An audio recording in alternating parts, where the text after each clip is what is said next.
国内民众被骗去柬埔寨受害案件是真多哦，有一个倒转来台湾的民众嘛讲出伊受害的经验。伊讲哦，伊伫当地互卖来卖去真侪所在，后来联络到一个网青，请伊斗相共救人，伊才有法度倒来台湾。当时的心情就是很忧郁，很想自杀，直接跳下去。穿乌衫的这位叫皮皮，今年7月初才对柬埔寨走出来，伊决定出面甲家己的祖舅讲出来。7天已经被转卖了4次，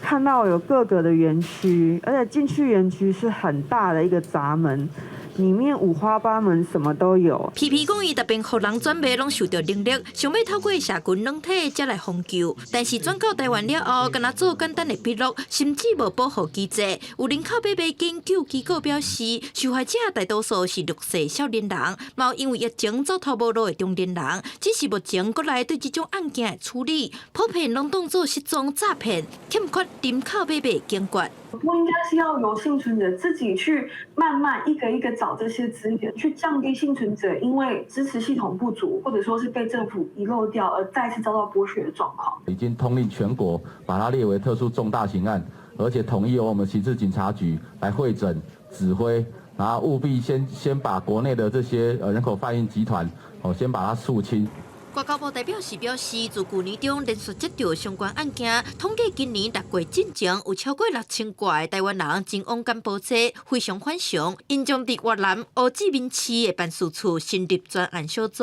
嘛考虑增加卡手，替到柬埔寨的台湾人参台商甲当地警方建立管道。记者陈亚文、丁旭凯台北采访报道。